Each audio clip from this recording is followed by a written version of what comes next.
Et voilà, on va démarrer cette table ronde avec nos invités. Maud Abdelli, responsable politique et expert Sustainable Financial Regulation pour le WWF Suisse. Bonsoir et bienvenue. Je vous en prie, venez vous installer. Nous allons accueillir également Rosa Sangiorgio, Head of ESG. Donc, ces critères qu'on a vus tout à l'heure avec Miret Zaki. Nous allons vous représenter Pictet Wealth Management. Bienvenue, bonsoir. Merci, bonsoir. Merci. Et Jean Laville, directeur adjoint de Swiss Sustainable Finance, membre d'Actares, et puis Miret Zaki, et bien sûr Marc Chenet, que vous connaissez à présent. Alors, la place financière suisse, comment distinguer les véritables efforts de durabilité du greenwashing ? Bien, la question, c'est où en est véritablement la finance durable après ces deux exposés, bien complets, merci à tous les deux. Comment dérouler le fil, comment y voir clair, comment avoir une vue d'ensemble, si c'est possible ? On va se poser la question sur, bien évidemment, l'impact de la finance durable, le véritable impact, vous en parlez, Miret Zaki, sur la société, le climat, sur la Terre. Cette notion existe donc de finance durable, elle existe depuis les années 2000. Et il faut savoir qu'effectivement, on parle de trois aspects quand on parle de la finance durable. On parle de la finance verte, on parle de la finance solidaire et on parle de la finance responsable. Donc là aussi, nos invités ont évoqué cette question. Et on voit que la finance verte, aujourd'hui, on la met souvent en tête de peloton. Mais c'est important de garder à l'esprit qu'il y a derrière le terme de durabilité toutes ces notions. C'est vraiment fondamental. Et même si, évidemment, on est tous et toutes d'accord ici, l'urgence climatique n'est pas une légende. La COP27, ça ne vous a pas échappé, a ouvert ses portes dimanche. Et tout le monde se succède à son micro pour tirer la sonnette d'alarme. On y a appris, bien évidemment, que l'été 2022 a été chaud, l'un des plus chauds jamais enregistrés en Europe, qu'il a provoqué de dramatiques incendies et au moins 15 000 décès, selon une estimation de l'Organisation mondiale de la santé. Alors, si l'Europe a connu son épisode le plus chaud en 2022, il faut savoir que des pays comme le Pakistan ne sont pas en reste. Le Pakistan a d'abord subi une canicule, puis une sécheresse d'une rare intensité. Le thermomètre est monté jusqu'à 50 degrés, avant d'être en partie submergé par des pluies torrentielles et des crues qui ont été engendrées par une mousson précoce. Bref, évidemment, la liste est longue. On ne va pas faire ici le catalogue de toutes les catastrophes. Les alertes se multiplient, les inégalités s'accentuent. Et c'est ce que nous allons voir avec nos invités ici présents. Quel est le rôle de la finance ? Est-ce que la finance a un rôle à jouer en matière de durabilité ? C'est la vraie question qu'on va se poser ce soir. Et comment, bien sûr, distinguer les véritables efforts de durabilité du greenwashing ? Car aujourd'hui, le terme, c'est clair, fait vendre. Vous l'avez souligné tous les deux, Marc Chenet et Miret Zaki. Pour comprendre d'abord comment distinguer les véritables efforts de durabilité du greenwashing, on peut se demander aujourd'hui si cette finance durable est quantifiable. Miret Zaki, est-ce qu'elle l'est véritablement ? Tout à fait. Alors, est-ce que le micro fonctionne ? Oui. D'accord. Oui, elle est quantifiable. Les rapports de Swiss Sustainable Finance ont indiqué qu'on est à pratiquement 2000 milliards. Vous me corrigerez, on a 1900 milliards en 2021. C'est une croissance phénoménale de fonds qui portent l'étiquette de durable. Donc c'est devenu un business mainstream et surtout ça représente 53% de tous les fonds de placement qui sont gérés aujourd'hui en Suisse. Donc la Suisse, elle est leader, officiellement, elle est leader dans le fait de proposer des fonds durables. Voilà. Après, il y a évidemment la question de qu'est-ce qu'on entend par durable. Ça, c'est le point essentiel. Ensuite, je distingue l'ESG, c'est le marché mainstream dont on vient de parler, qui atteint 2000 milliards, de la finance d'impact. Alors la finance d'impact, qui est vraiment beaucoup plus engagée, qui consiste dans des placements, dans des activités, des initiatives, des produits ou des entreprises qui sont activement engagées dans l'amélioration de l'état de la planète ou des droits humains, là, la Suisse, tout d'un coup, elle n'est pas du tout aussi exemplaire, elle n'est vraiment pas bien profilée là-dessus. On parle de 2 à 6% de l'offre de produits des banques qui peut vraiment être appelée finance d'impact. Donc, est-ce qu'on est dans du déclaratif seulement ?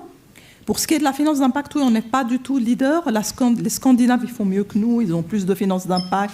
Ils sont plus ancrés dans la finance solidaire locale, dans l'économie circulaire locale. Ici, entre les banques et l'économie locale, il n'y a pas beaucoup de connexion parce que les banques ici, elles s'adressent à une clientèle très internationale et donc elles ne vont pas orienter vraiment les produits vers le soutien de tout ce qui est situation précaire ici. Ou pour elles, ça rentrerait plus dans le caritatif ou la philanthropie. Mais en tout cas, leurs produits financiers ne sont pas du tout orientés sur la Suisse elle-même et l'amélioration des conditions ici. Ça, c'est vraiment... La finance d'impact, c'est un produit de niche ici aujourd'hui, il faut le dire. On n'est pas les meilleurs là-dedans. Maud Abdelli, WWF a sorti un classement des banques suisses et de leurs efforts en matière de durabilité. Sur quels critères vous êtes-vous basé ? Alors oui, tout à fait. Le but de ce classement déjà est d'ouvrir le dialogue avec les banques sur comment être durable, comment intégrer des critères de durabilité dans la gestion d'actifs, mais aussi dans les crédits qu'on accorde aux particuliers et aux entreprises plus généralement. Des critères liés au changement climatique, à la perte de biodiversité. Le premier résultat de cette évaluation ont été publiés en 2021. 15 banques suisses ont été analysées et elles ont été analysées uniquement sur leurs activités de banque de détail en Suisse. Donc ça ne reflète absolument pas toutes ces activités qu'elles ont avec l'étranger, ni les activités de banque de financement et d'investissement pour les gros corporates en dehors de la Suisse. Et les résultats sont assez clairs. Hein. Il y a très peu d'intégration aujourd'hui des critères de durabilité dans tous les crédits qui sont accordés aux particuliers ou aux entreprises. Absolument rien sur la perte de biodiversité. Les banques commencent à peine à intégrer ces enjeux dans leur stratégie, mais tout ça reste très conceptuel et n'est absolument pas lié à des mesures concrètes qui auraient un véritable impact sur l'économie réelle, en Suisse notamment. Rosa San Giorgio, est-ce que vous êtes d'accord avec ce que vous venez d'entendre ? Oui. Oui. Complètement ? Complètement d'accord avec mes trois collègues. Si on regarde même la vision au global, à aujourd'hui, les données du Global Sustainable Investment Alliance nous disent que quelque chose comme 35 milliards de dollars, trillions, c'est milliards de dollars sont investis dans la finance durable en général. C'est un tiers de tous les investissements. 35 000 milliards alors. Oui, 35 000 milliards, c'est un tiers de tous les investissements, c'est beaucoup. De ces 35 000 milliards, c'est que 1 milliard que c'est un pas positif. Alors, même au niveau général, en global, c'est pas trop. Surtout parce que l'impact positif, après on pourrait regarder comment on fait cet impact positif. L'impact positif, si on parle de capital allocation, c'est surtout sur des private equity. C'est sur les entreprises plus petites où on peut faire de l'innovation. On ne peut pas faire de positive impact avec Total ou Procter & Gamble. Alors c'est pour ça que c'est aussi petit, mais c'est vraiment, il y a une distance. Et si on parle finalement de l'industrie retail, c'est vraiment très, très difficile. Et le greenwashing, surtout, c'est souvent pas distingué entre ESG integration et positive impact. Alors, si on peut... je n'ai pas un tableau ici, mais l'entreprise est une partie de la société. Ça, on sait. Une partie de l'économie. Et il y a... si on considère l'entreprise au centre de cette économie, de la société, l'entreprise, elle va avoir un impact de la partie de l'environnement et de la société. Ça signifie qu'il y a des tragédies climatiques, l'entreprise va peut-être perdre de l'argent. C'est l'entreprise, il y a des problématiques au niveau de la société. Ça pourrait être que les employés ne peuvent pas arriver à l'entreprise, ils ne vont pas produire, ils ne vont pas avoir de la profitabilité. Et alors, ESG integration, Ça signifie, moi je regarde quel est l'impact de l'environnement et de la société sur ma profitabilité. Alors, ESG Integrated, ça ne signifie pas que je regarde l'impact de mes propres produits ou de mes actions sur la société ou sur l'environnement. Ça n'a rien à faire. C'est pour ça que si on regarde de ESG Integrated Fund, il ne va pas y avoir de l'impact du tout. Après, il y a toute une autre partie que c'est les produits de l'entreprise ou les opérations à l'intérieur de l'entreprise, quel est leur impact sur l'environnement, combien de greenhouse gas emissions on va émettre. Alors ça, c'est après la partie du positive impact. Et c'est vraiment difficile à mesurer et tout ça. C'est pour ça que c'est vraiment très petit et très distingué. Alors, je crois qu'une des étapes que toutes les banques, toute la finance devraient faire, c'est d'aller dans la direction d'être transparent. Si on vend au client quelque chose, il faut lui dire, est-ce qu'on est en train de regarder la financial materiality de l'environnement sur mon entreprise, ou sur l'entreprise dans laquelle j'investe, ou je suis en train de vous donner une façon de participer à limiter le problème du climate change. Ce sont deux choses différentes et certaines fois, les banques, ils les mixent un peu. Oui, il y a un gros manque de transparence aussi. Oui. On est d'accord. Oui, ouais. Exactement. Vous, c'est quoi, par exemple, les critères pour décréter qu'un financement est durable, outre ce critère du profit? Alors déjà, on se parlait avant, déjà, il faut distinguer entre l'exclusion et l'engagement. Oui. Chez nous, on fait beaucoup d'engagement, mais on a une partie de critères de base d'exclusion. Parce que nous, on croit qu'il y a des activités qui vont participer à la transformation du monde, et il y a des activités qui ne vont pas participer. Alors, ça pourrait être qu'il y a des entreprises qui sont dans l'énergie, et aujourd'hui, ils ont peut-être un 10% de revenus qui viennent du pétrole, mais il y a 30%, 40%, 50% des investissements sont dans des énergies renouvelables. Alors, qu'est-ce qu'on fait? On pourrait investir dans ce type d'entreprise et les pousser, avec l'engagement, avec les votes, encore plus vers l'énergie renouvelable. Il y a des entreprises dans le champ du tobacco, par exemple. On ne croit pas qu'il y a beaucoup de transformations qu'on peut faire. Parce que les entreprises qui sont dans le tobacco, peut-être qu'ils ne vont plus avoir de cigarettes, ils vont avoir des cigarettes électroniques. Est-ce que ça fait de l'impact positif ou non? On va faire de l'exclusion là. Alors déjà, il y a la distinction entre des exclusions de base et de l'engagement. Ça, c'est une première chose. La deuxième chose que je trouve très, très important, c'est les données. Pour pouvoir prendre des décisions, on doit avoir des bonnes données. Alors, on a eu ici, dans la présentation, par exemple, des ratings de MSCI, ou vous avez parlé de ratings de Sustainalytics. Nous, on ne regarde pas le rating. On regarde le raw data. On prend directement les données. On a 10 différents data providers. On prend les données, on compare les données, on voit où il y a une corrélation, où les données vont dans la même direction, alors on prend ces données comme bonnes. Si on voit que les données vont dans des directions différentes, on va encore deep dive pour regarder. Alors, utiliser les bonnes données, c'est très important. C'est cher, mais c'est très important. Et c'est pour ça que certaines fois, les banques retail n'arrivent pas à faire ce type d'analyse parce qu'ils n'ont pas assez d'argent à investir dans les données. C'est pour ça que, par exemple, il y a besoin d'une collaboration avec l'université, mais aussi avec le gouvernement pour avoir, par exemple, une base de données complète et available pour tout le monde. Donc, les données, en fait, sont votre moyen de contrôle, oui. En quelque sorte. C'est ça? Oui. D'accord. Les données, et finalement, on a des risk and compliance qui vérifient, il y a des processus, oui, voilà. Il y a des policies et tout ça. À qui vous rendez des comptes? Nous, on rend compte finalement nos clients. Ça, c'est la chose plus importante. Vous avez parlé du fait que c'est important que le client nous demande des choses et nous regarde la transparence qu'on donne.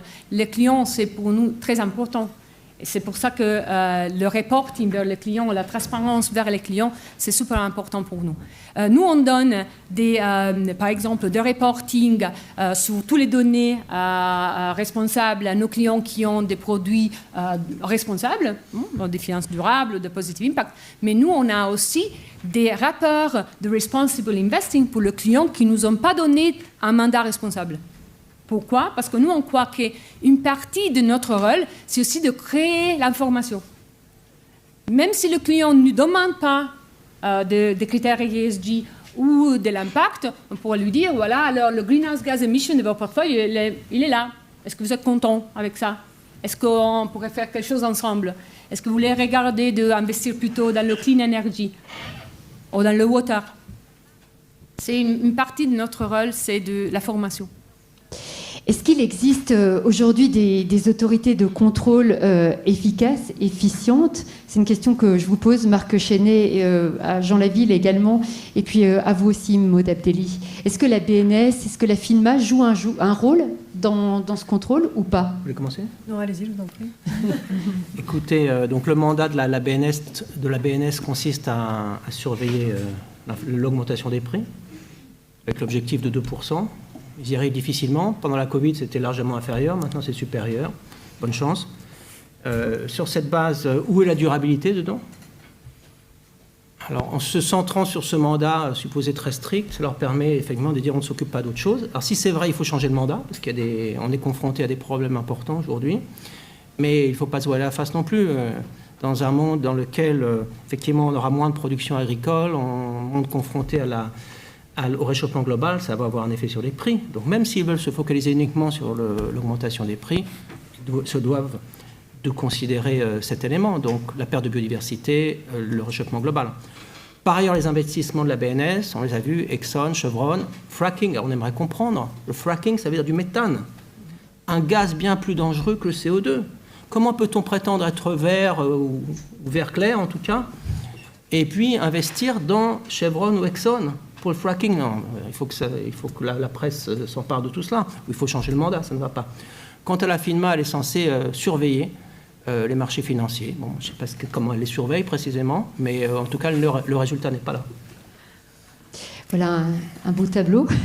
Maud Abdelli, petite chose à ajouter? Oui, une petite chose à ajouter, c'est qu'en fait, les banques centrales et les superviseurs financiers ont vraiment un rôle clé à jouer dans cette transition vers une économie plus durable.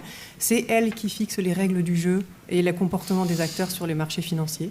Ce qu'on peut voir aujourd'hui en Suisse, c'est effectivement un certain comportement un peu schizophrénique, puisque d'une part, il y a un refus d'adresser les risques liés au changement climatique, alors même qu'on voit bien que les sécheresses vont augmenter les prix, et donc il y a un lien direct avec l'inflation. Et d'autre part, on va avoir des investissements dans des activités qui aggravent le changement climatique, donc qui vont aggraver le problème et qui vont aggraver l'inflation future. D'autre part, le régulateur financier, le superviseur des banques et des assurances, a un rôle clé à jouer, puisqu'il est aussi tout à fait capable de demander aux banques et aux assurances de mieux intégrer ces considérations et donc de limiter les risques, non pas seulement pour le système financier, puisque c'est son premier rôle, mais aussi pour l'économie réelle en général. Et donc, de ce fait, participer à financer une juste transition pour tout le monde et nous aider à arriver à changer de paradigme et à changer le système de façon systémique. Depuis tout à l'heure, on parle de risques climatiques, de perte de biodiversité. Ce sont des risques qui sont systémiques, c'est-à-dire qu'ils concernent tout le monde, globalement, le monde entier. Donc face à ça, ce qu'il faut, ce sont des réponses systémiques et qu'on ne se repose pas que sur les bonnes volontés de certaines institutions pour intégrer ces nouveaux risques, mais que le régulateur, les gouvernements, les banques centrales et les superviseurs financiers fassent leur part, elles aussi. On se renvoie la patate chaude aussi. On se renvoie la patate chaude, malheureusement. Elle est très chaude. Elle est très chaude, oui, exactement. Jean Laville, quelque chose à ajouter par rapport à ça, sur les autorités de contrôle? Je pense que là derrière, on oublie quand même l'acteur principal. Quand même, derrière tous ces montants, il y a un investisseur qui a décidé d'investir dans ces produits, quoi. Et je crois que là, on a quelque chose d'assez passionnant à discuter, qui est pour moi... Pardon, vous m'entendez pas? Qui est pour moi très, très important. Donc je crois au modèle Actares, j'ai fait aussi 10 ans à Ethos. Je crois au modèle de l'investisseur qui a les actifs, qui est véritablement le garant de l'éthique du système. Et c'est lui qui mandate dans ce modèle-là, le secteur financier est mandaté pour appliquer ce que veut l'investisseur. Et je vous donne l'exemple ici de l'exemple pour moi le plus positif, c'est la caisse de pension Nest, que vous connaissez peut-être, pour la caisse de pension la plus écologique. Quand au milieu des années 90, ils se sont posé cette question, mais comment est-ce qu'on fait pour investir de manière durable dans les marchés financiers, question évidemment toujours d'actualité, ils n'ont fait aucune confiance aux banques pour faire ça. Ils ont créé leur propre agence de rating qui s'appelle l'agence Inrate.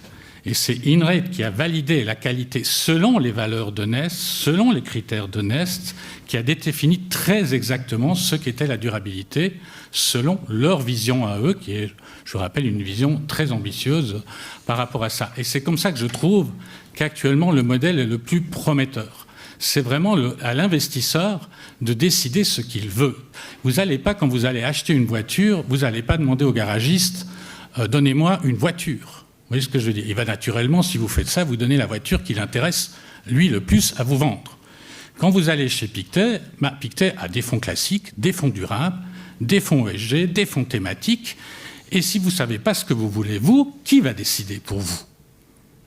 C'est la même chose pour les caisses de pension. S'il n'y a pas cette réflexion de qu'est-ce que j'ai envie d'avoir, parce que c'est là que tout le pouvoir est gâché, quoi. C'est là, il y a toute cette vision. On pose trop sur les banques quelque chose, alors que derrière, des investisseurs sont très contents de continuer à investir dans des produits pseudo-durables parce qu'eux-mêmes n'ont pas fait cette démarche de qu'est-ce qu'ils veulent.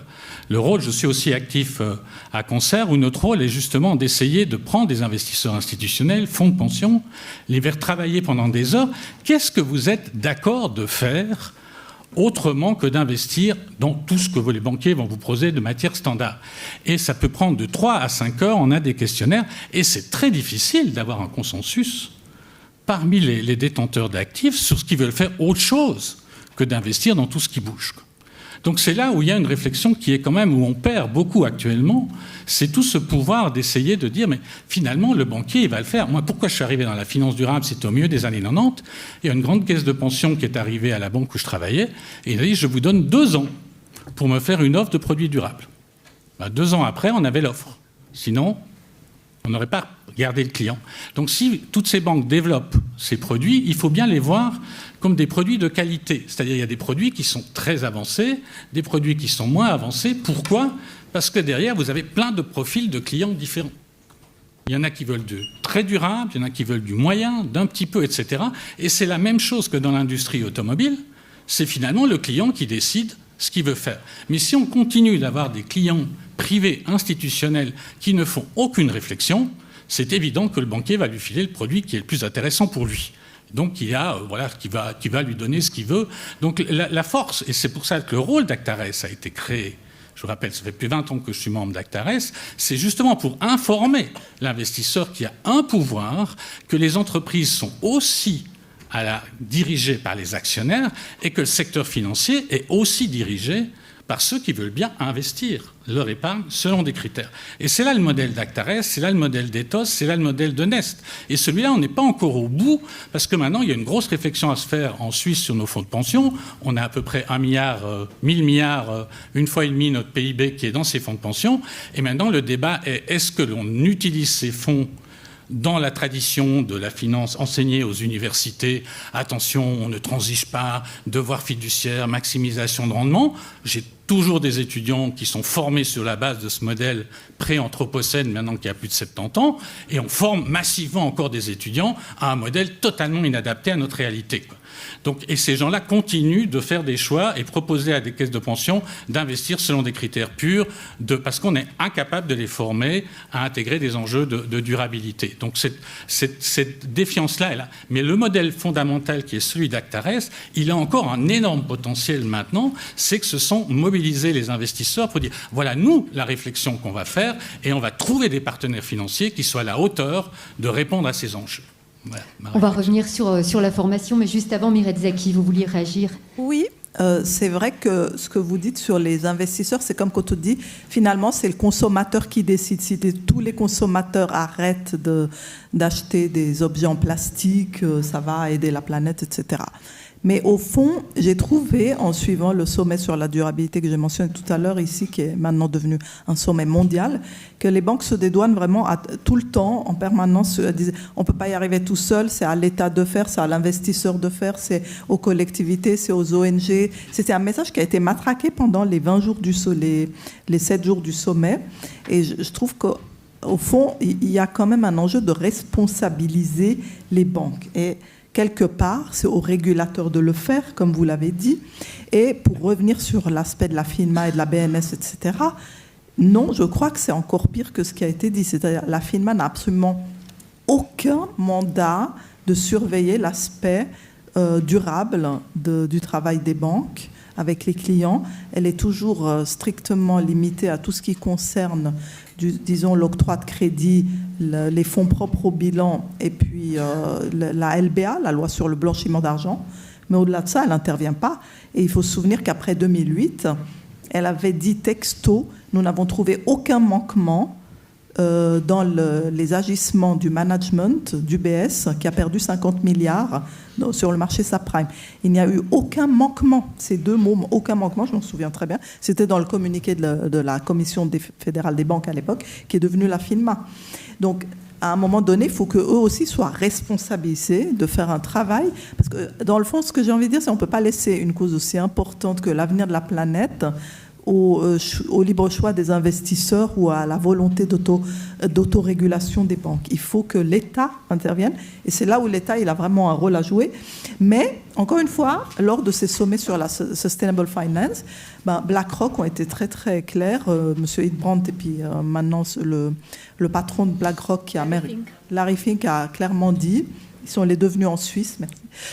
Ils ont clairement dit que c'est à l'État de financer la transition. C'est-à-dire les 9 000 milliards qu'il faut payer jusqu'à 2050, ils attendent que l'État les finance et eux, ils sont prêts à venir co-investir avec, mais disons, ils ne peuvent pas faire n'importe quoi avec l'argent de leurs clients quand même. Hein. La transition énergétique, c'est un business très risqué pour leurs clients. Les subprimes, les crypto-monnaies, pas, mais je vais faire un peu de sarcasme comme Marc Chenet. Moi ? Les sarcasmes, les crypto-monnaies, c'est pas du tout risqué, mais la transition énergétique, c'est hautement risqué. Et donc, c'est un peu leur discours, si vous voulez. Et non, l'État, il ne doit pas financer, il doit réguler et il doit responsabiliser. Et je dois rebondir sur la BNS. J'ai fait un très grand papier d'Amblic en français sur la BNS. C'est inimaginable. La BNS est aujourd'hui un fonds souverain de 1 000 milliards de francs suisses qui effectivement investit dans tout l'univers pétrole, gaz et gaz de schiste et pétrole de schiste américain, intégralement, dans toutes les entreprises et dans l'armement, aussi toutes les entreprises d'armement américain. On a tout le détail, pas grâce à la Suisse, mais grâce aux autorités américaines qui, elles, publient les détails de tous leurs investisseurs. C'est uniquement comme ça qu'on connaît le détail des investissements de la BNS elle-même. Donc vous parlez de la BNS dans un rôle de surveillance des banques, alors qu'elle-même, c'est un fonds de 1 000 milliards qui a énormément investi en armement, pétrole et gaz, etc., et aussi dans les boîtes les plus risquées de la tech américaine. Donc ils avaient à eux seuls 12 milliards de francs en actions Apple qui se sont effondrés. Facebook aussi s'est effondré. Ils avaient tout ça. Ils ont perdu 150 milliards là, en 9 mois seulement, qui est de l'argent national de la Suisse, qui a été perdu là en 9 mois par la BNS. Et donc 12 milliards, un portefeuille uniquement d'actions Apple. 12 milliards, c'est plus que la capitalisation boursière de Crédit Suisse. Alors, la BNS elle-même doit être beaucoup plus responsabilisée. Elle doit être surveillée par les citoyens d'une manière ou d'une autre. Alors ça a été très débattu sur LinkedIn. On m'a dit, mais non, les citoyens ne comprennent rien, etc. Non, c'est comme quand vous intégrez des employés dans une caisse de pension. Vous avez toujours un employé qui est inclus dans le conseil de fondation de n'importe quelle caisse de pension d'une entreprise. Les citoyens sont là pour poser des questions, pour vérifier les conflits d'intérêts, par exemple. Dans le cas de la BNS, qui gère le montant de l'argent national et qui fait ses allocations vers des boîtes. D'ailleurs, ils ont eu des critiques de citoyens très nombreuses, la BNS, en Suisse. Des ONG qui ont dit ça ne va pas, etc. Et ça continue, ça n'a absolument pas bougé parce qu'ils ne rendent pas de compte en Suisse, il n'y a pas de transparence, ils ne montrent pas leur portefeuille, on ne sait pas qui les conseille. On a même eu une rumeur comme quoi c'était potentiellement BlackRock qui figurait parmi leurs conseillers. On n'a jamais eu la confirmation.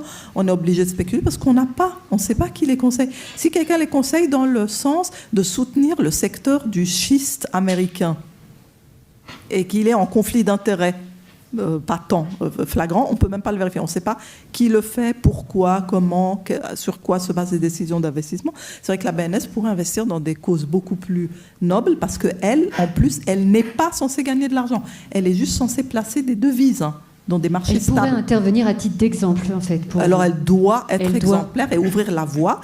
Et le reste du secteur bancaire, même problème.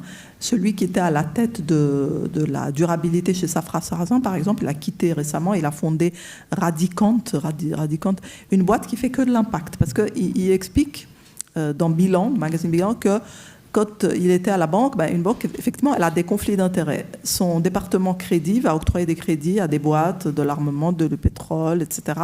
Et finalement, c'est vrai que quand je reprends ce que dit Marc, quand une banque, elle fait les deux activités en parallèle, proposer des fonds durables, financer des multinationales de l'armement, etc., du pétrole ou qui sont dans les mines de cobalt en Afrique ou je ne sais pas quoi, il y a plein d'exemples, il y a un conflit d'intérêts qui pose problème. Ça pose problème. Ouais. Exactement. Vous êtes plusieurs à vouloir réagir autour de cette table. Rosa Sansorio, vous vouliez réagir ? Oui, non. On parlait des investisseurs. Oui. Et je voulais seulement rappeler que depuis le 22 août 2022, cette année, toutes les entreprises qui offrent, qui travaillent, les banques qui travaillent en Europe, doivent demander à leurs nouveaux clients quelles sont les préférences dans la durabilité. Alors, si vous ouvrez un compte en Allemagne ou en Italie, ils vont vous demander quelles sont votre préférences. La difficulté, c'est que le régulateur européen, il a donné des lignes aux banques pour la définition du questionnaire qui sont un peu compliquées. Et alors, ça pourrait être que vous ne comprenez pas le questionnaire. Mais voilà, ça va dans la bonne direction. C'est aussi, on peut dire, conseillé en Suisse. Et ça va devenir obligatoire à partir du 1er janvier 2024. Ça veut dire qu'on va dans la juste direction de demander aux clients quelles sont votre préférences de durabilité. C'est un peu tard et il faut se préparer. Il faut être sûr qu'on peut bien prendre les préférences des clients. À condition que les réponses soient aussi assez transparentes en face. Ce qui paraît important aussi. Oui, bien sûr. Il faut aussi, alors si on revient à la question de la formation et de l'éducation, il faut avoir aussi des employés dans les banques qui savent qu'est-ce que c'est la durabilité. Parce que c'est l'employé, il demande quelles sont votre préférences, mais il ne sait pas quelle est la durabilité, qu'est-ce que ça signifie, ça ne sert à rien. Alors c'est pour ça que je crois que les banques suisses sont en train de se préparer et s'éduquer à l'interne pour pouvoir poser ces questions et comprendre les réponses. Marc Chenet, Maud Abdelli, vous vouliez réagir ? Oui, non, brièvement, Jean Laville a fait allusion à la formation, c'est effectivement essentiel. Oui. Les étudiants en économie et en finance, il y en a peut-être aujourd'hui, ça serait bien qu'ils puissent réagir après lors de la discussion, continuent à apprendre que toujours plus signifie toujours mieux. Donc c'est une forme de boulimie qui est présentée comme étant positive, même scientifique, voyez-vous. Donc il faut à un moment s'attaquer à ce qui est enseigné, au concept, au paradigme, et les changer. Est-ce qu'on ne peut pas faire du saupoudrage ici et là, et puis intégrer, et puis enseigner toujours les mêmes concepts ? Parce que ces mêmes personnes vont travailler demain à la FINMA, demain à la Banque nationale, demain à l'UBS, etc. Donc il faut changer ça et vite. Il faut travailler aussi de manière interdisciplinaire, parce que ces problèmes mentionnés, réchauffement climatique, etc., requièrent des connaissances en physique, en biologie, en éthique. Donc il faut travailler ensemble, parce que sinon on n'y arrivera pas. Merci. Exactement, oui. Effectivement, ces formations doivent être sur pied. Elles commencent à l'être. Vous deux, Marc Chenet et puis Jean Laville, vous êtes directement impliqués dans des formations de ce type. Juste avant que vous nous en parliez et nous parler de quels sont pour vous les bons critères pour bien former aujourd'hui à la durabilité en matière de finance, je voulais juste savoir combien y a-t-il de personnes dans la salle, d'étudiants, peut-être en finance, juste à titre... d'exemple, 1, voilà, 2, c'est bien, bravo. C'est mieux que 0 ? C'est mieux que 0. Et combien y a-t-il de professeurs de finance dans la salle ? Juste pour savoir. Ils sont très discrets. D'accord, merci beaucoup. Quels sont justement, est-ce que vous pouvez nous parler en quelques mots de la formation ? Quels sont les critères essentiels et même vous pouvez bien sûr réagir par rapport à ça ? Alors, les critères essentiels, comme je l'ai dit, c'est déjà comprendre ce qu'on veut faire quand on investit et comment on peut travailler. On utilise pour la formation qu'on a fait à la HEG avec Antoine Mac, maintenant on en est à notre 5e année, c'est un cours à distance et en présentiel. On part un peu de la même idée que, si vous voulez, on doit gérer dans un monde, tout ne va pas dans le même sens, et on se base un petit peu sur le concept un petit peu de la Constitution. C'est une Constitution, c'est en gros des valeurs qui vont être utilisées après pour gérer les conflits. Et on fait à la fin des pesées d'intérêts. Ça, c'est le modèle sociétal dans lequel on vit. Il ne faut pas l'oublier, c'est ce modèle sociétal-là. Alors nous repartons de la même idée avec les étudiants. Ils ont une vision de la durabilité qu'ils veulent mettre en place. Ils doivent définir leurs valeurs, ils doivent définir leurs projets et ils doivent apprendre à arbitrer qu'est-ce que l'on fait comme pesée d'intérêts quand on a un sujet en face de nous du dur, qui sont du rendement et de la performance, si vous voulez, et des enjeux importants de respect des valeurs et d'objectifs de durabilité. C'est-à-dire les sortir du modèle primaire, si vous voulez, de maximisation et d'optimisation, pour aller vers un modèle plus riche de pesée d'intérêts, chose que nous faisons déjà collectivement. Nous avons nos décisions collectives sur ceci. Le public fait déjà des pesées d'intérêts et la finance reste un modèle extrêmement primitif de maximisation, d'optimisation sur 2 variables. Donc la plupart des étudiants actuels sont incapables de passer d'un modèle simple à un modèle plus complexe où on mélange tout d'un coup des valeurs, des objectifs d'économie réelle, du CO2 et non pas simplement cette super simplification que sont la performance financière dans le domaine financier. Comment faire changer une classe d'étudiants pour aller vers un modèle plus complexe, plus riche, et en même temps introduire des notions de valeur pour leur donner le feeling à quel moment il faut arbitrer quand vous avez peut-être plus de rendement et peut-être plus de CO2. Comment est-ce que vous faites pour arbitrer ces cas-là? Actuellement, le modèle est tellement fort qu'ils vont forcément prendre plus de rendement. Comment leur donner les outils pour pouvoir être professionnel et en même temps travailler? Et c'est ça que l'on essaie de faire pendant les projets des étudiants pour les amener à développer une autre sensibilité qui soit plus globale. Donc ça veut dire tout d'un coup qu'ils doivent commencer d'intégrer. Ils lisent beaucoup. Ils disent non, je ne pensais pas que c'était aussi riche. Les connaissances qui me manquent et à quel point elles sont intéressantes. Donc c'est ça l'idée, c'est de former une génération de gens qui dépassent ce modèle primitif pour aller vers quelque chose de plus complexe. Peut-être qu'ils se aideront avec l'intelligence artificielle, avec ce que vous voulez peut-être pour cette complexité, mais c'est former cette nouvelle génération d'étudiants-là. Maud Abdelli, on doit aller vers un changement de société. Selon vous, vous êtes responsable de l'initiative Verdir la réglementation financière. Comment le cadre doit-il être posé ? Alors oui, bien sûr, on voit bien qu'on n'est pas sur la bonne trajectoire du tout, qu'on n'arrivera pas à atteindre nos objectifs en termes de changement climatique si on continue comme ça. Et si on veut, comme je le disais tout à l'heure, avoir un changement systémique, arriver à un changement global partout, il faut vraiment qu'il y ait un cadre qui soit posé aussi. Donc on parle de formation. Évidemment, la formation, elle ne concerne pas seulement les étudiants pour ce qui concerne l'environnement et le climat, mais elle concerne aussi les banquiers, elle concerne aussi les banquiers centraux, les superviseurs et aussi les personnes au ministère des Finances qui font la réglementation financière, par exemple.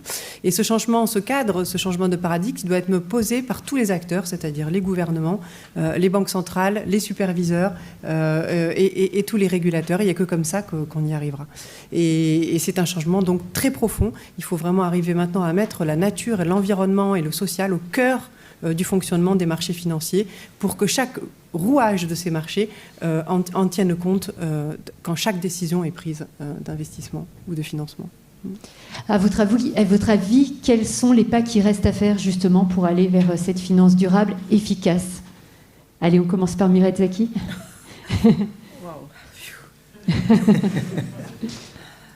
Alors là, vous m'avez un peu collé parce que j'ai l'impression qu'on en est vraiment loin.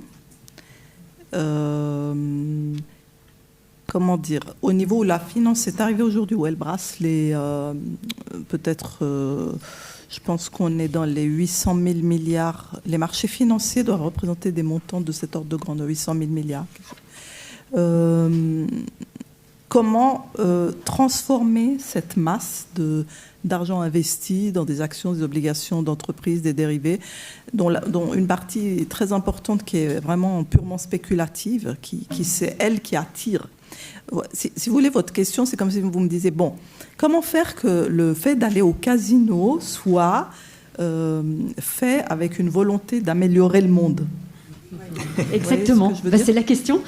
Oui, alors la démarche elle-même d'aller au casino, c'est que j'explique aussi à ceux qui étaient dans le marché des crypto-monnaies, qui croient, dont certains pensent que c'est pour améliorer le monde, les crypto-monnaies, le bitcoin. Non, 99% des gens qui sont allés dans les crypto-monnaies, c'est parce que vous pouvez gagner 15 000% sur certaines de ces crypto-monnaies en quelques semaines. Alors, tant qu'il y aura le critère rentabilité, changer les valeurs de la société, effectivement, il y a une démarche très profonde qui doit énormément impliquer la formation, les valeurs qui sont inculquées très tôt dans la jeunesse par rapport aux gains financiers. Ou alors, la régulation, c'est pour ça que je parle de l'État, parce qu'il y a aussi la régulation par la sanction, c'est-à-dire quand je pollue, il y a des conséquences, mais je dois les ressentir, ces conséquences. Quand je me gare mal, j'ai une amende. Quand je brûle un feu, maintenant, les amendes elles peuvent être à 250 francs. Quand vous êtes sur l'autoroute, vous avez des radars tous les combien de kilomètres. Ça, oui, alors, c'est vrai, mais si vous n'avez pas votre billet de train aussi, vous avez 120 francs d'amende. Et ça fait mal. Ça. Vous voyez ce que je veux dire ? Oui. Ça éduque. Après, on n'a pas envie de recommencer. Mais malheureusement, dans la finance, elle a pris tellement de puissance qu'à un moment donné, c'était le principal lobby. C'était Wall Street le principal lobby, juste après 2008, devant le lobby de la défense. Maintenant, ils sont moins importants que les tech, les big tech, qui sont devenus le principal lobby. Mais à un moment, ils ont amassé tellement dans les hedge funds, etc., que leur pouvoir, le black money qui a été documenté aux États-Unis, qui finance des partis, ils sont énormément dans le financement des partis. Les démocrates leur doivent aussi. Ils ont énormément financé la démocrate. C'est tant mieux, mais c'est l'argent de beaucoup de gérants, de gens à la tête de firmes d'asset management. Il va beaucoup aussi dans la politique, dans les élections, au niveau de tout, à plus petit niveau aussi que les élections fédérales aux États-Unis. Et c'est très, très influent. Et ça fait que ça oriente énormément les lois et ça dilue les lois. La loi qui a suivi 2008 a été très, très diluée au point de ne pas être efficace. Et donc, vous voyez à quoi on a affaire. Hein. Ce n'est pas juste d'une simplicité très directe comme ça. Il y a tout un système qui s'est construit sur ces fortunes qui s'engagent en politique et qui ont été... ça a été théorisé par Francis Fukuyama, la plutocratie. Si vous êtes dans un régime qui est régi par l'élite financière, l'argent de la finance, eh bien, c'est eux qui orientent les lois, même jusqu'à la politique étrangère, même, etc., parce qu'ils sont placés pour aussi acheter des lois, défaire des lois, faire pression. C'est ça aujourd'hui, c'est sa manière dont la politique se fait aujourd'hui dans les pays développés aussi. Alors voilà, c'est très très loin d'être simple et il vaut mieux pas pécher par excès d'optimisme. Il vaut mieux être trop pessimiste et être surpris en bien que l'inverse. Parce que l'inverse, oui. Jean Laville. Alors pour moi, je suis vraiment toujours une approche de valeur. Je crois qu'on assiste maintenant, et je le vois dans les gens qui commencent de craquer dans les systèmes, de la fin des silos, quoi. C'est-à-dire qu'on a des consommateurs qui ont un comportement, d'ailleurs, je ne vous félicite pas pour les bouteilles en plastique là, je ne pense pas que ce soit une bonne idée de faire un congrès comme ça, une mise en cohérence de ce que l'on fait en tant que citoyen consommateur, que l'on fait dans la vie professionnelle et ce que l'on fait dans nos investissements. Il y a une mise en cohérence qui est en train de se faire maintenant, et là, il y a un potentiel énorme. Et je le vois dans des gens qui viennent suivre les formations que l'on propose en finance durable, c'est tout d'un coup des gens qui sont en conflit, si vous voulez, avec leurs valeurs personnelles. Ils disent, mais non, mais je ne peux pas, dans ma vie de tous les jours, faire ceci et au boulot, faire cela. Donc c'est cette perte cette séparation des silos, on puisse exprimer nos émotions dans nos environnements professionnels comme étant une valeur positive. Et dans l'investissement, je trouve que c'est extrêmement important. Et je le vois dans les managers que je considère moi comme les meilleurs en termes de durabilité, c'est des gens qui la vivent, quoi. C'est-à-dire qui connaissent, qui choisissent les produits et qui la vivent dans leur vie de tous les jours, développent cette sensibilité dans les investissements. Et c'est un peu cette perte, et je le vois dans les nouvelles générations, c'est cet désensilement qui va nous faire qu'on aura tout d'un coup un résultat plus exponentiel et tout d'un coup il y a beaucoup de barrières. La mauvaise nouvelle, c'est que je pense qu'une génération actuellement qui ne bouge pas, ne pourra plus bouger. Et la bonne nouvelle, c'est qu'ils vont partir à la retraite dans les 5 prochaines années. Mais on n'arrive pas à atteindre, il y a une génération qu'on n'arrive pas à atteindre avec ce sujet-là. Eh bien, il faut le reconnaître, il faudra simplement attendre qu'elle soit remplacée par une autre. Rosa Sangiorgio. Alors, c'est pour moi la transparence, très important, on en parlait aujourd'hui, c'est la communication, l'éducation. c'est la connexion, la collaboration entre tous les stakeholders. C'est les gouvernements, les consommateurs, les investisseurs, les corporates, la finance. Voilà, on ne va pas y arriver si on travaille tout seul, on doit aller tous ensemble. C'est surtout, je trouve, la connexion, reconnecter la finance à l'économie réelle. La finance, ce n'est pas que les chiffres, c'est l'économie réelle. Les investissements, ce n'est pas seulement le yield à la fin du mois ou du trimestre, c'est l'innovation qu'on a dans le futur. Si on achète du pétrole, on est en train de financer le pétrole. Si on achète le clean energy, on est en train de financer des solar panels. Il y a une économie réelle derrière les investissements, que ce n'est pas seulement des chiffres. Une autre chose, je reviens sur la partie éducation. Quand j'ai étudié économie à l'université, c'était la croissance du GDP. Le GDP, il y avait une croissance infinie. Alors comment on peut faire à travailler avec une croissance infinie du GDP si le plané il est fini? Alors on doit retravailler cette partie et se retrouver sur un plané qui est fini. On ne peut pas avoir une croissance infinie et c'est ça qu'on doit peut-être travailler.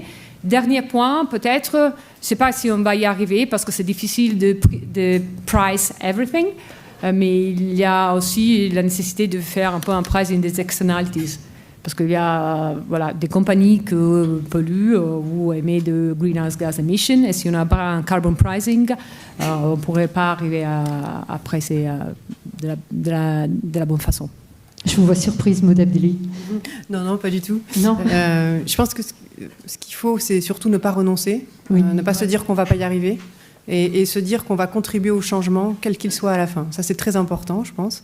Et après, tout le temps, se demander à soi-même et demander aux autres 3 choses. De la crédibilité dans ce qu'on fait. Donc, on doit montrer l'exemple, c'est ce G qu'on a discuté. De la transparence. Qu'est-ce qui est vert, qu'est-ce qui l'est pas, qu'est-ce qu'on fait, quel est l'impact qu'on a atteint réellement, d'accord? Et de la responsabilité, c'est-à-dire le rôle qu'on a dans la société, de communiquer avec les autres sur ce qu'on a fait, pourquoi ça a marché, pourquoi ça n'a pas marché, comment corriger, etc. Et je pense que c'est comme ça que petit à petit, on va poser les briques d'un système qui sera plus durable, je l'espère. Voilà. Marc Chenet. Oui, peut-être tout simplement comprendre que le fonctionnement, je devrais dire le dysfonctionnement actuel de l'économie est incompatible avec la préservation de la biodiversité, avec la lutte contre les émissions de CO2. Comprendre cela, dans les études, et même au niveau des écoles, d'ailleurs, comprendre que la voie dominante actuellement en économie, c'est celle de l'école de Chicago. Donc, en 2 mots, c'est toujours les mêmes recettes. Privatisation de l'économie, dérégulation. Ça a volé en éclat en 2008, et c'est ce qui continue à être enseigné, à quelques détails près, bien sûr, aujourd'hui en 2022. Donc, lorsqu'on est dans une impasse, on n'accélère pas, on change de direction. C'est ce qui continue à être fait. Donc, effectivement, la croissance, alors la solution serait la croissance, mais la croissance de quoi exactement? Croissance de la pollution, la croissance des émissions de CO2, la perte de biodiversité, de quoi parle-t-on exactement? Créer des marchés, parce que c'est toujours ça, après ça, la solution. On va créer un nouveau marché, devinez quoi, de CO2, et demain, sur les pertes de biodiversité. On détruit ici, mais on va construire ailleurs, mais c'est une plaisanterie. Qu'est-ce qu'on va construire ailleurs si on détruit l'habitat d'espèces animales quelque part en Afrique? Personne ne va contrôler d'ailleurs. Donc cesser avec cela, déconstruire, comprendre comment dysfonctionne l'économie et reconstruire sur cette base. Et après ça, encore une fois, il n'y a pas de solution à la question environnementale sans traiter la question sociale. Donc vous avez à peu près 2500 personnes, au hasard les milliardaires de ce monde, qui polluent, qui correspondent à des émissions de CO2 de plus de 30%. Je dis au moins 30%. Quand M. Bezos ou M. Elon Musk va aller sur la Lune le week-end, vous pouvez imaginer les émissions de CO2. Donc c'est eux qui nous recommandent d'être sobres. C'est une plaisanterie. C'est eux qui sont allés l'année dernière à Glasgow et cette année à Sharm el-Sheikh en yacht privé, en superjet. Vous savez combien correspond le prix pour faire le plein d'un yacht privé? À peu près $1 million. De quoi parle-t-on? Donc la moindre des choses, ça aurait été pour eux et pour les grands de ce monde d'être allés à Sharm el-Sheikh en dos de chameau. Ça aurait été plus respectueux de l'environnement. Merci. Merci à vous tous. Est-ce que vous avez des questions? Ah oui, il y en a beaucoup. Alors, est-ce qu'on peut apporter le micro? C'est possible?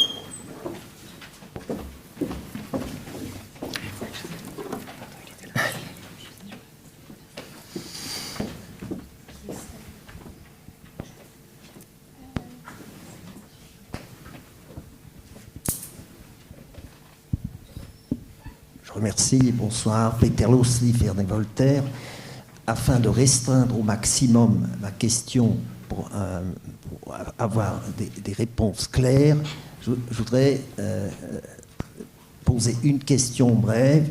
Je m'adresse en particulier au professeur Chenet et peut-être à Miret Zaki.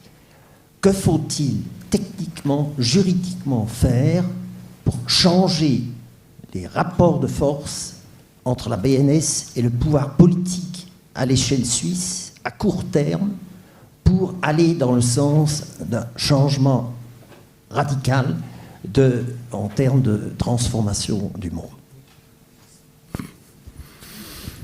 Peut-être vous en posez plusieurs comme ça. Moi, je voudrais vous demander à tous, vous n'en avez pas parlé, ça m'étonne un peu, de ce nouvel institut qui s'est installé à Francfort, mondial, qui essaye de changer la comptabilité des entreprises, si j'ai bien compris, pour tenir compte de leur empreinte carbone. Est-ce que ça vous semble un gadget? Est-ce que ça permettra d'avoir des données mondiales uniformisées? Puis deuxième question, il me semble que c'est le cas déjà pour les banques européennes, mais je crois aussi en Suisse par la FINMA.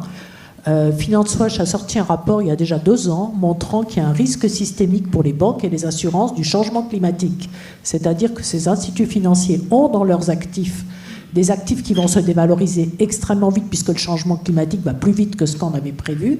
Et donc les régulateurs, ils doivent surveiller ça sous peine d'avoir un risque systémique avec des finances de banques et d'assurances. Donc j'aimerais savoir où on en est de ce débat qui est quand même ouvert depuis plus de 2 ans, où on a des risques de faillite de banque, en fait, si le changement climatique va trop vite, et pas seulement de banque, d'assurance.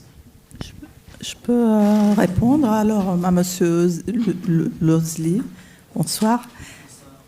Pour la BNS, je pense qu'il faut utiliser l'outil de l'initiative populaire. Et je pense qu'aujourd'hui, le climat est propice à ce qu'il y ait 100 000 signatures pour responsabiliser la BNS et mettre sa gestion sous supervision citoyenne. On est vraiment prêt pour ça. Il y a une vraie écoute pour ces sujets. On est plusieurs, on est très très nombreux à se poser vraiment des questions. Et quand elle avait un portefeuille qui faisait 20 milliards, on s'en fichait un peu, ou 10 milliards. Mais maintenant qu'il fait 1000 milliards, ça change tout. Donc, initiative populaire, c'est pour ça que la Suisse a un avantage en principe en démocratie. Deuxième propos, c'est Geneviève à Francfort, un institut qui émet des normes comptables.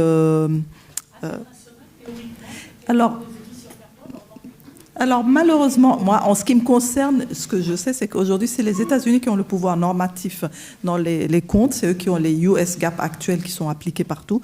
Si c'est pas installé à Washington, honnêtement, ou à New York.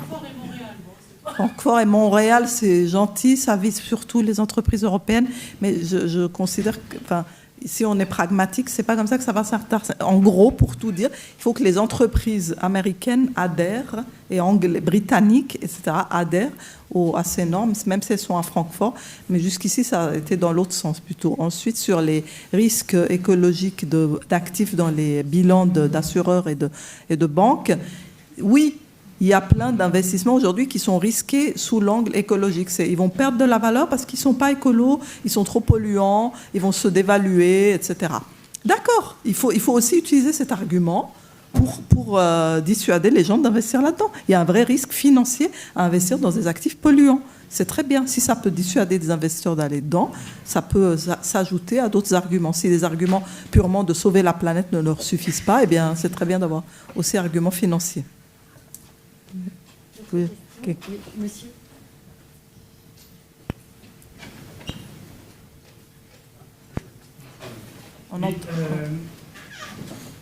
Merci beaucoup. Vous avez pratiquement tous dit qu'il ne faut pas se renvoyer la balle. Je partage 100% cette appréciation.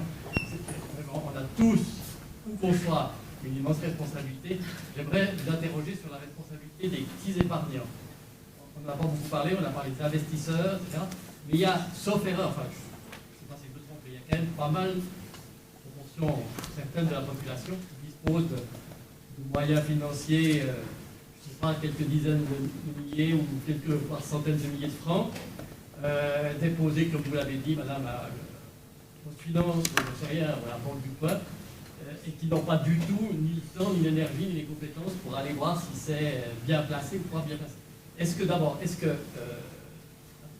accordez de l'importance au choix de ces gens-là. Il semble que la masse peut présenter une certaine importance dans l'esprit. Le consommateur décide, on vote avec son porte-monnaie.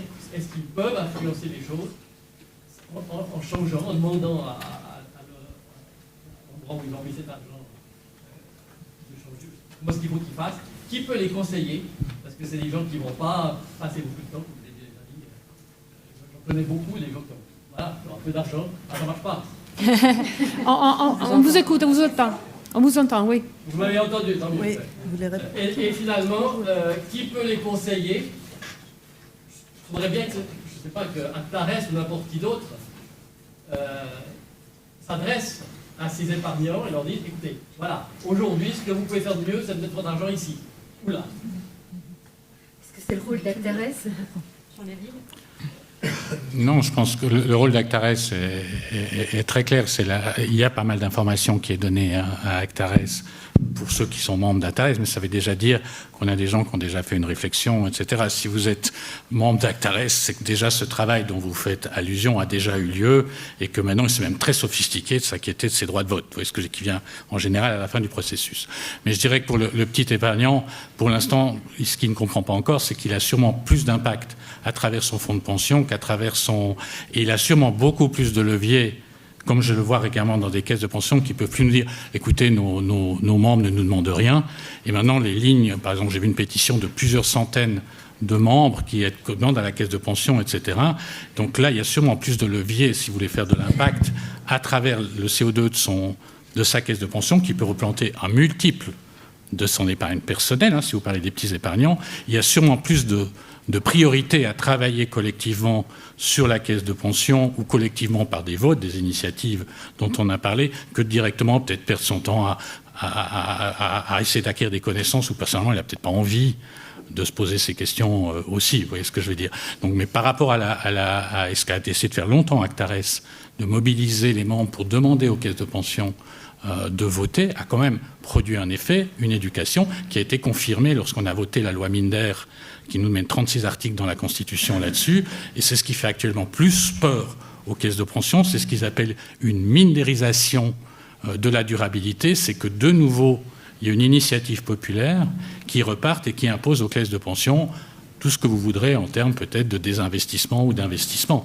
Donc ils ont peur de ça et c'est ce qui les motive un peu. Et maintenant, ce qu'ils sont obligés de réagir, c'est les demandes des membres de dire est-ce qu'on a investi dans le pétrole, est-ce qu'on a investi dans le charbon, etc. Et ça, je vous assure que ça a vraiment de l'effet.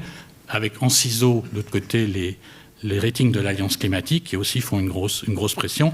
Donc les caisses de pension sont sous la pression politique de craindre une initiative populaire, au voir du Parlement, ça a l'air encore assez tranquille, la pression des membres et, si vous voulez, les ONG qui font leur travail de monitoring des déclaratifs. Donc je pense que là, on a quelque chose qui pourrait amener, mais je vous dirais sur l'épargnant lui-même, qu'il priorise et qu'il d'abord fasse peut-être son devoir, mais qu'est-ce que j'ai où est-ce que j'ai le plus d'argent, où est-ce que c'est peut-être le plus important de travailler maintenant. On va prendre une dernière question et puis rassurez-vous, après il y aura un apéritif dans lequel vous pourrez poser toutes vos questions autour d'un verre. Voilà, bonjour. Alors j'ai une petite question, merci pour vos présentations.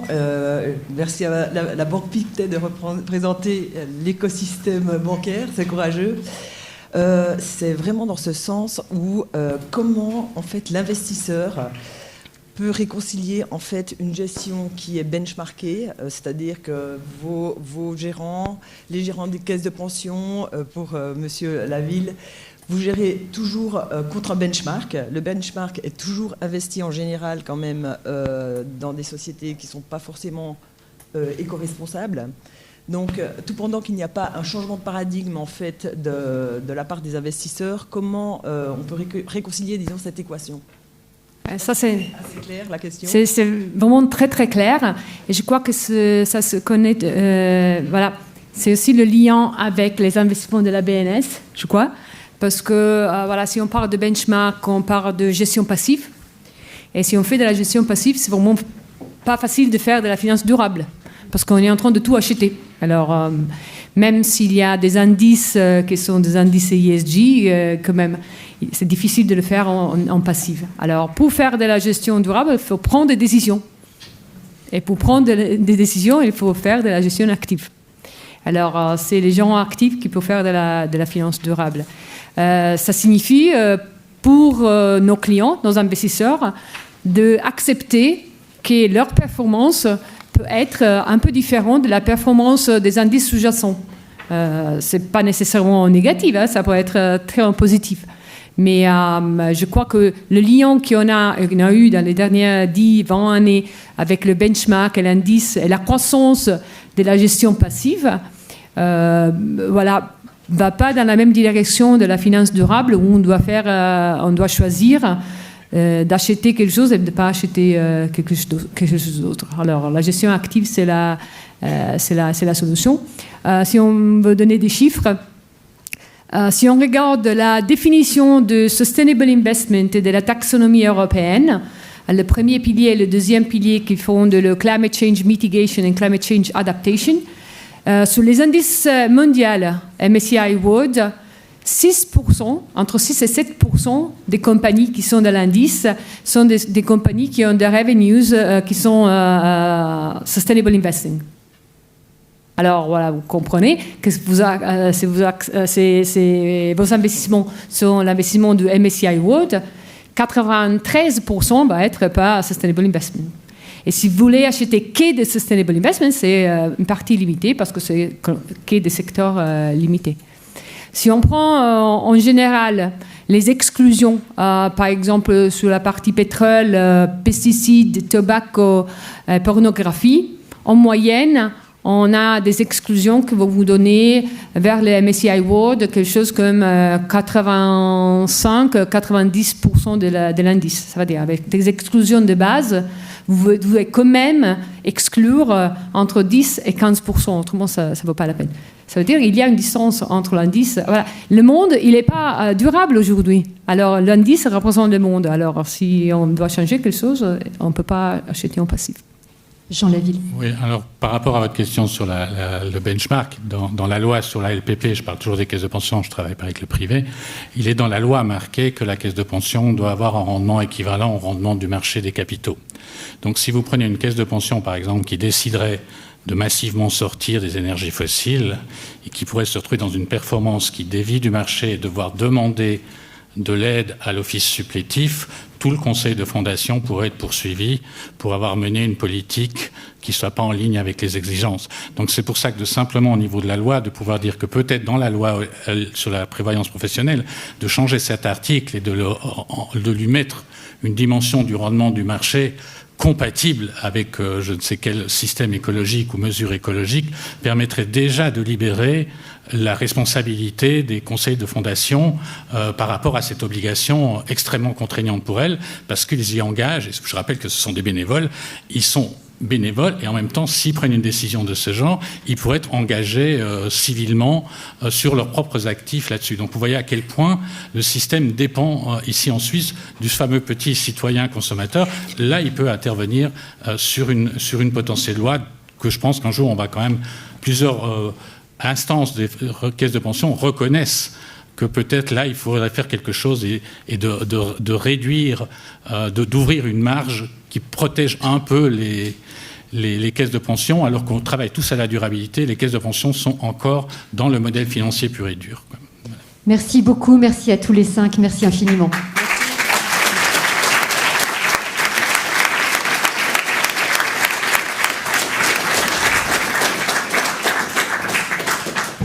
Bien, si cette soirée d'anniversaire a lieu, oui, vous pouvez rejoindre vos places, pardon, je n'ai pas été assez explicite. Si cette soirée d'anniversaire a lieu au niveau du Forum d'Actares, c'est aussi grâce et en partie grâce à une association étudiante que nous allons découvrir maintenant, Innovation Time Geneva. Alors, je vous propose de venir vers moi. Je crois que 2 représentants, 3... Adriana et Saïd.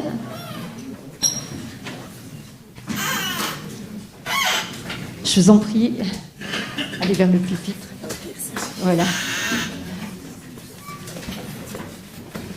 Alors, tu veux te mettre à droite ? Ok. Alors, bonsoir tout le monde. Tout d'abord, merci pour cette conférence qui était très pertinente, très intéressante. Je m'appelle Adriana, je suis étudiante en soins infirmiers. Je vais vous parler de l'association Innovation Time, qui est une association, du coup, comme vous l'avez compris, d'étudiants qui promeut l'entrepreneuriat et l'innovation. Donc, l'objectif principal de cette association, c'est de renforcer la cohésion entre le monde entrepreneurial et le monde estudiantin. Donc, ce qu'on fait principalement, c'est aider à la réalisation d'événements. On participe à des projets, on communique avec certaines entreprises en faisant des partenariats. Et on est énormément dans la communication au niveau des réseaux sociaux, notamment Instagram, LinkedIn. Je ne sais pas si tu veux dire un autre... Peut-être pour exemplifier un peu plus, en termes d'activité, on a fait, par exemple, la semaine prochaine, on va faire la semaine de l'entrepreneuriat avec 5 événements, des workshops, des interviews d'étudiants entrepreneurs. L'année passée, on a participé au Start Summit, c'est un hackathon à Saint-Gall. Et donc, en gros, c'est un peu des activités en lien avec l'entrepreneuriat. Et nous sommes très ravis de vous accueillir ici à l'Université de Genève. Et moi, c'est Saïd Bouhari, je suis le président de l'association. Merci beaucoup, Merci. Saïd. Adriana, si vous avez quelques questions à leur poser sur cette association, sachez qu'il y a, vous tenez un stand, hein, c'est juste, Oui, en juste sortie devant. de la salle. Exactement, c'est ça on a un stand, si vous avez plusieurs questions, nous sommes là. Ouais. Et je crois que vous avez un magazine, c'est juste, ou vous avez un journal, vous tenez... Oui, alors on tient un journal en ligne, donc sur innovationtime.com. Et nous ne sommes pas seulement à Genève, nous sommes aussi à Lausanne et à Neuchâtel. Et sur ce site, il y a les articles de toutes les sections. Et à Genève, vous représentez combien d'étudiants ? Donc actuellement, nous sommes 26 et on est interfacultaire. Donc il y a autant de personnes en mathématiques, en pharmacie, en lettres, et en sciences de l'environnement, en santé. En santé. Voilà. Et en santé, exactement, oui. Merci beaucoup, Adriana et Saïd. Merci infiniment. Merci.